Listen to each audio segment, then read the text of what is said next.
Why do we do some things without needing any motivation, but we need motivation for others? For example, you don't really need motivation to play video games, but you need motivation to go to gym. You do not need motivation to eat junk food, but you need motivation to eat healthy. The answer comes down to one word. The word that sometimes makes us watch terrible things, but it is also the word that helps us build great civilizations. What is this word? Can you guess it? It is pleasure. Pleasure is the reason why we do what we do. Your brain is a pleasure-seeking machine.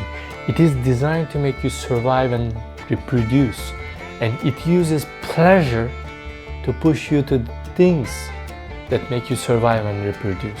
It doesn't care if you're happy, it doesn't care if you're successful, it only cares whether you survive and produce or not. And I will teach you how to hack this machine so you'll get addicted to hard work and all the good habits. When a child digs a hole in the beach, he does it with a great passion. But when the construction worker does it, he feels devastated. Even though these two activities are the same, there's a key difference between them. And in order for you to understand this key difference, you need to learn a concept called purpose routines.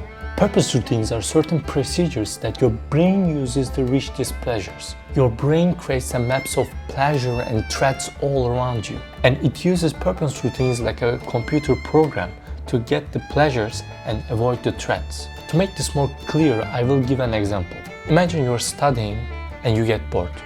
Your brain desires pleasure. In order to get this pleasure, your brain maps the possible pleasures all around you. And it realizes that there's a chocolate in the fridge. He calculates the possible moves, and if it is feasible, you take action.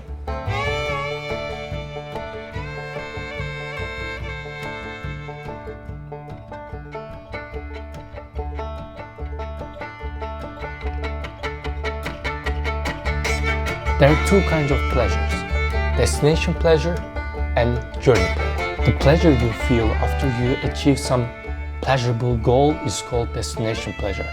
It is the pleasure that most of us are very familiar with. When you eat junk food, when you have sex, when you have accepted by a tribe, our brain releases dopamine. But also there is something called journey pleasure. Our reward system underlines this familiar quote: life is a journey, not a destination. So strangely, most dopamine is released on the way to achieving the pleasurable goal, rather than after we attain the goal. It perfectly makes sense from the evolutionary perspective, because humans need to get the food, find the shelter, have sex, but evolution doesn't care if you feel pleasure after we achieve those things. Evolution is more concerned with getting us to those things in the first place, which is why we are wired to feel most of our pleasure as we move towards the goal rather than after we get it. If you have enjoyed snorting cocaine a few times, your brain will learn to associate the steps of snorting a line of cocaine with pleasure. Even seeing a line of cocaine or going somewhere where you snorted cocaine may cause your brain to release dopamine. Because it is anticipating the destination pleasure at the end of the journey, it thinks it is on. This biological machine works perfectly. But the problem with the modern world is that we satisfy all of our basic needs. And there are lots of cheap pleasure all around us. And it creates harmful purpose routines. Most people's subconscious minds are littered with garbage purpose routines they automatically run to whenever they want pleasure. Video games, drugs, alcohol, wasting time on the internet, etc. Whether we realize it or not, our brain is constantly seeking pleasure. And if we are not directing what pleasure it seeks, it will probably seek the lowest, cheapest pleasure that will ultimately lead us to ruin. In the beginning of the video, I mentioned a child and a construction worker that dig holes. Child does it with a great passion, but the construction worker hates it. Even though both of them are doing the same activity, the difference in their emotional experience stems from their purpose.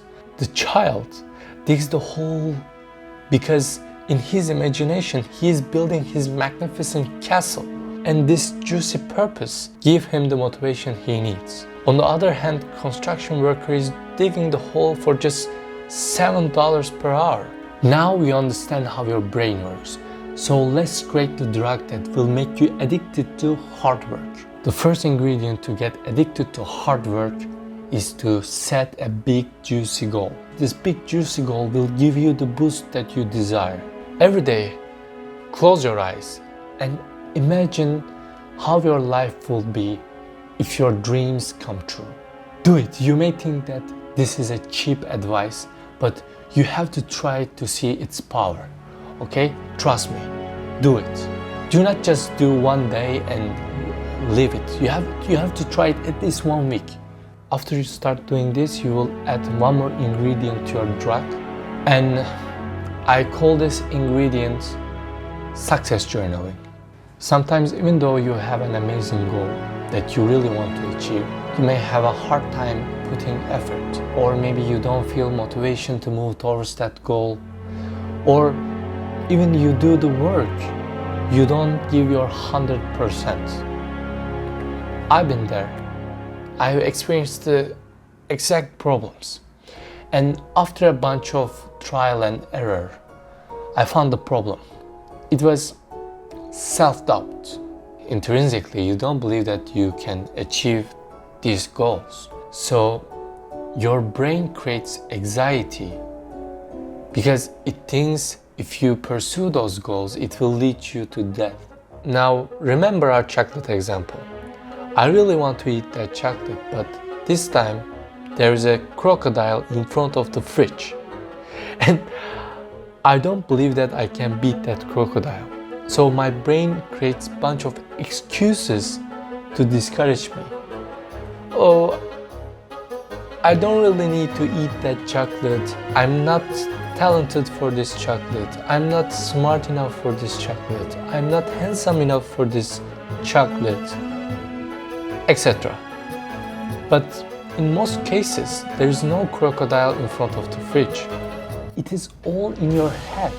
So you need to make yourself believe that you can beat the crocodile in front of the fridge. That's why success journaling saved my life.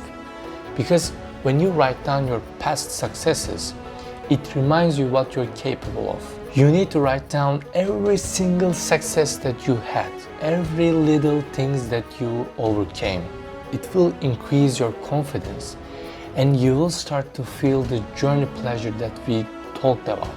We will go deep into this success journaling thing in the next videos, so do not forget to subscribe. Right now I hate writing this script, but I feel like I'm moving towards something great and it gives me great pleasure and I want to do it every single day. Actually, I'm looking forward to writing scripts. I think it is important to get addicted to hard work because it is the most pleasurable drug on the face of the world. Do not forget to subscribe. See you in the next video.